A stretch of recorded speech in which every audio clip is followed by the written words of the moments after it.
بسم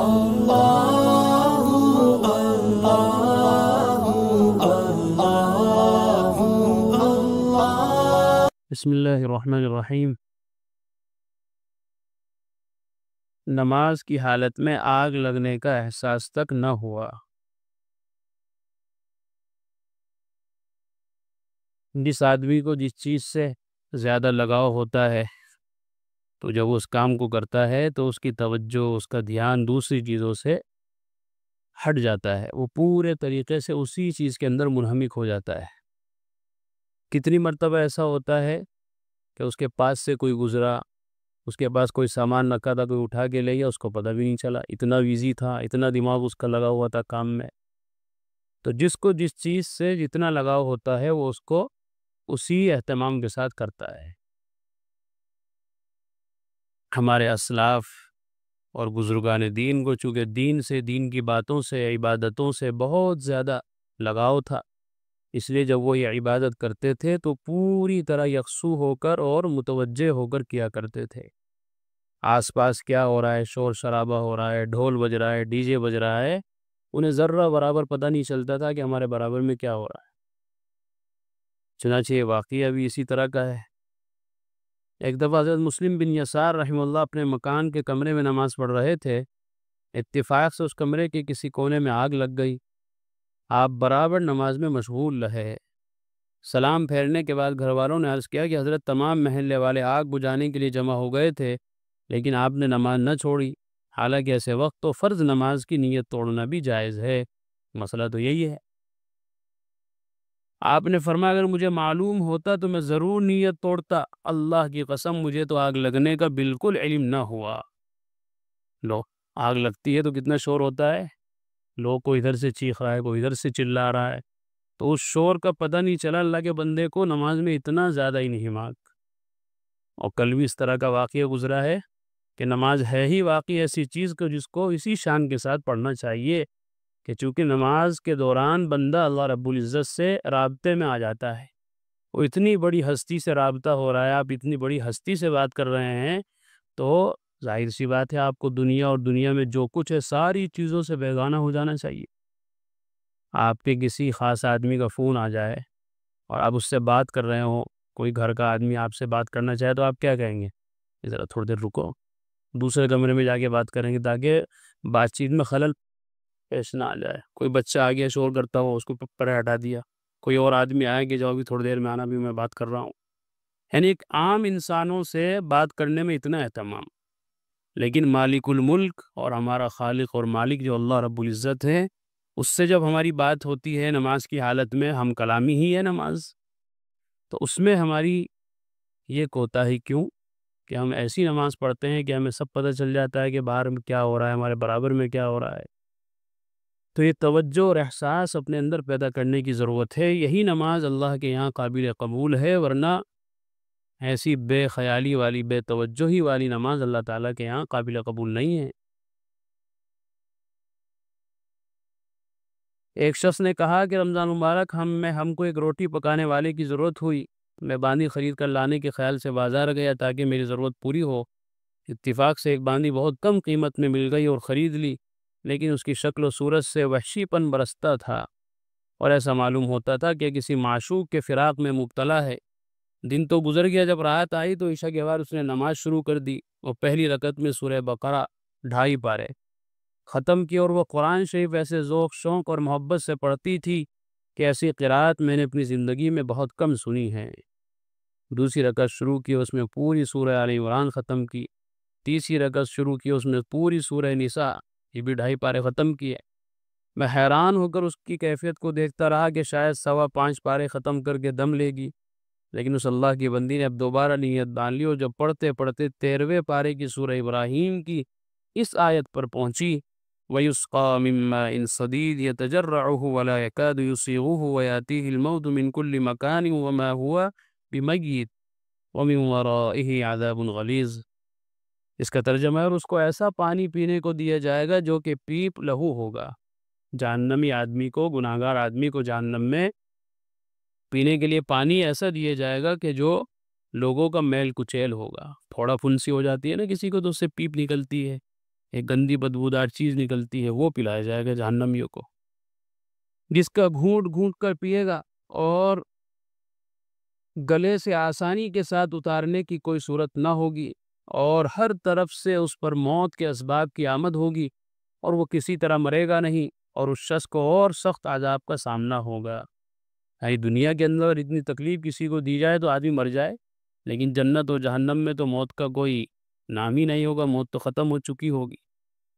اس کے پڑتے ہی فوراً بے ہوش ہو کر زمین پر گر پڑی۔ میرے گھر والے گھبرا کر اس کو اٹھانے کے لیے دوڑ گئے، قریب پہنچ کر دیکھا تو وہ فوت ہو چکی تھی اور جسم بے جان پڑا ہوا تھا۔ باندی یعنی اس کا معاشرے میں علاقے میں کوئی حیثیت نہیں ہوتی، کمزور طبقہ، پسماندہ لوگ، کون ان کی طرف دیکھتا ہے؟ اور ایسے لوگ کہاں پڑھتے لکھتے ہیں، ان کی تعلیم بھی نہیں ہو پاتی پسماندگی کی وجہ سے، معاشرے میں کمزوری کی وجہ سے۔ لیکن جس کو اللہ کے پانے کا شوق ہوتا ہے اور جس کو اللہ کے کلام سے محبت ہوتی ہے تو اس کے لیے سارے اسباب جمع ہو جاتے ہیں، اس کے لیے کوئی چیز رکاوٹ نہیں بنتی، نہ غلام پن، نہ باندی پن، اور نہ اس کے علاوہ کوئی اور سبب۔ اور واقعی قرآن ہے ہی شان کی چیز کہ اگر اس کو سمجھ کر اور گہرائی کے ساتھ خوب غور و تدبر کے ساتھ پڑھا جائے تو آدمی کی کیفیت بدل جاتی ہے۔ سعید ابن مسیب رحمہ اللہ کا 40 سال تکبیر اولیٰ کے ساتھ نماز پڑھنا۔ سید التابعین حضرت سعید ابن مسیب رحمہ اللہ کے بارے میں آتا ہے، فرماتے ہیں کہ 40 سال ہو چکے ہیں، مجھ سے آج تک تکبیر تحریمہ نہیں چھٹی۔ نیز فرماتے ہیں کہ 20 برس کے عرصے میں کبھی بھی ایسا نہیں ہوا کہ اذان ہوئی ہو اور میں مسجد میں پہلے سے موجود نہ ہوں۔ پہلے بھی گزرا ان کے بارے میں کہ 40 سال اس حالت میں گزارے ہیں کہ کبھی بھی تکبیر تحریمہ نہیں چھٹی، پہلی صف میں نماز پڑھتے تھے۔ حضرت شیخ الحدیث رحمہ اللہ آپ کے متعلق تحریر فرماتے ہیں کہ آپ قصبہ لوہاری جو تھانہ بھون کے قریب ہے، وہاں ایک مکتب میں لڑکوں کو قرآن شریف پڑھایا کرتے تھے۔ اتباع سنت میں کمال درجہ حاصل تھا، حتیٰ کہ 30 سال تک تکبیر اولیٰ فوت نہیں ہوئی۔ میاں جی نور محمد جھنجانوی رحمۃ اللہ علیہ کے بارے میں حضرت شیخ رحمۃ اللہ علیہ لکھتے ہیں کہ ایک معمولی سے آدمی تھے میاں جی، بچوں کو قرآن پڑھاتے تھے، لیکن اتباع سنت اس کمال کا حاصل تھا کہ 30 سال تک کبھی بھی تکبیر اولیٰ فوت نہیں ہوئی۔ حضرت مولانا محمد میاں صاحب رحمۃ اللہ علیہ فرماتے ہیں حضرت سید حاجی حسین صاحب کا تعلق خاندان سادات سے تھا، آپ صوفی، زاہد اور متقی بزرگ تھے۔ مولانا مرتضی حسن چاندپوری رحمہ اللہ کا بیان ہے کہ ایک روز آپ کو بہت زیادہ رنجیدہ دیکھا گیا اور افسردگی کی یہ حالت تھی کہ کسی نوجوان عزیز کے مرنے کا شبہ ہوتا تھا۔ ایسا لگ رہا تھا کہ جیسے کسی کا گھر میں انتقال ہو گیا ہو تو آدمی کیفیت الگ ہی ہوتی ہے۔ سبب معلوم کیا تو بہت زیادہ کہنے کے بعد معلوم ہوا کہ 28 سال بعد آج جماعت صبح کی تکبیر تحریمہ فوت ہو گئی۔ 28 سال کے بعد آج ایسا ہوا کہ تکبیر اولیٰ نہیں مل سکی، تو اس کا اتنا افسوس ہو رہا تھا حضرت مدنی رحمۃ اللہ علیہ کو، جیسا کہ کسی آدمی کے گھر میں انتقال ہو جانے سے انسان کو افسوس ہوتا ہے۔ حضرت مولانا عاشق الہی میٹھی رحمۃ اللہ علیہ فرماتے ہیں آج جب کہ دنیا سے اٹھے ہوئے حضرت کو 2 سال ہو گئے، حضرت گنگوہی اور رشید احمد گنگوہی کو، اگر مخلوق جمع ہو کر پوری ہمت خرچ کرے اور یادداشت کو پوری طرح کام میں لا کر مہینوں کی سوچے تو انشاءاللہ ایک واقعہ بھی ایسا نہ نکال سکے گی کہ جس میں آپ کی نماز کا قضا ہو جانا یا جماعت سے کاہلی و سستی یا کسی شرعی مسلم پسندیدہ امر سے ذرہ برابر بے رغبتی یا غفلت آپ کی ثابت ہوتی ہو۔ یعنی یہ ہمارے زمانے کے حضرات ہیں، پرانے زمانے کی باتیں صحابہ اور تابعین کی نہیں ہو رہی۔ دیوبند کے جلسے دستار بندی میں جب آپ تشریف لائے ہیں تو غالباً عصر کی نماز میں ایک دن ایسا اتفاق پیش آیا کہ مولانا یعقوب صاحب نانوتوی رحمۃ اللہ نماز پڑھانے کے لیے مصلی پر جا کھڑے ہوئے۔ مخلوق کی بھیڑ اور مسافر کی کثرت کے باعث باوجود جلدی کے جس وقت آپ جماعت میں شریک ہوئے ہیں تو قراءت شروع ہو گئی تھی۔ سلام پھیرنے کے بعد دیکھا گیا تو آپ اداس اور چہرے پر رنگ متغیر ہو چکا تھا، اور آپ رنج کے ساتھ یہ الفاظ فرما رہے تھے کہ افسوس 22 سال کے بعد آج تکبیر اولیٰ فوت ہو گئی۔ حضرت گنگوہی اور ان کے مشاغل کتنے زیادہ تھے، ذمہ داریاں کتنی زیادہ تھی، مصروفیات کتنی زیادہ تھی کہ ہم اس کو سوچ بھی نہیں سکتے۔ آج تو سب سے بڑا مصروف اور آدمی خود ہی کو سمجھتا ہے کہ میرے سے بڑا تو کوئی بزی ہے ہی نہیں، میں کیسے نماز پڑھوں، کیسے قرآن پڑھوں، کیسے پہلی صف میں آؤں، کیسے تکبیر اولیٰ سے نماز پڑھوں۔ حضرت گنگوئی رحمۃ اللہ علیہ وہ ہیں جنہوں نے جنگ آزادی کے اندر بذات خود شرکت فرمائی ہے، شاملی کے میدان میں باقاعدہ جنگ لڑی ہے انگریزوں کے سامنے، اور اس کے لیے پورے ملک کے اندر تحریک چلائی، آج اس گاؤں میں، کل کو اس شہر میں، پرسوں کو اس صوبے میں، مسلمانوں کے اندر بیداری پیدا کی، مسلمانوں کو تیار کیا، مجاہدین کی ذہن سازی کی، اور پھر ہر وقت پڑھنا پڑھانا لکھنا لکھانا یہی مشغلہ تھا۔ حضرت مولانا گنگوئی رحمۃ اللہ علیہ وہی ہیں جنہوں نے حضرت مولانا الیاس صاحب رحمۃ اللہ علیہ کو تیار کیا۔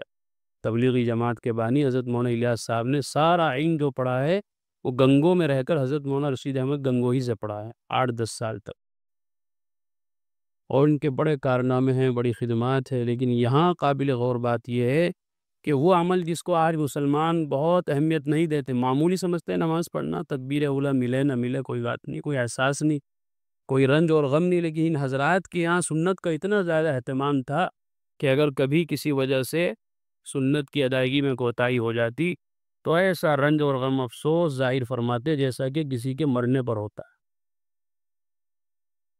جلیل القدر تابعی امام اعمش کے تقریباً 70 برس تک تکبیر اولیٰ فوت نہیں ہوئی، 70 برس۔ امام اعمش اپنے زمانے کے بہت بڑے محدث تھے، کوفے میں رہا کرتے تھے، 148 ہجری میں 87 برس کی عمر میں آپ کا انتقال ہوا۔ سبحان اللہ۔ اللہ تعالی ہم سب کو بھی ان بزرگان دین کی برکت سے اپنے اعمال کے اندر ایسی ہی شان، ایسی ہی جان پیدا کرنے کی توفیق عطا فرمائے۔ وآخر دعوانا الحمدللہ رب العالمین۔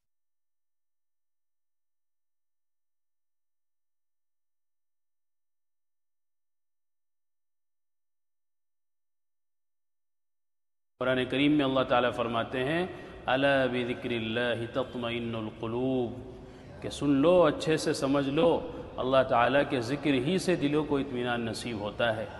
یعنی اللہ تعالیٰ کے جو انعامات و احسانات و اس کی نوازشیں ہم پر ہیں، اگر ہم ان کو یاد کریں گے تو ہمارے بے قرار دل کو قرار آ جائے گا، سکون مل جائے گا۔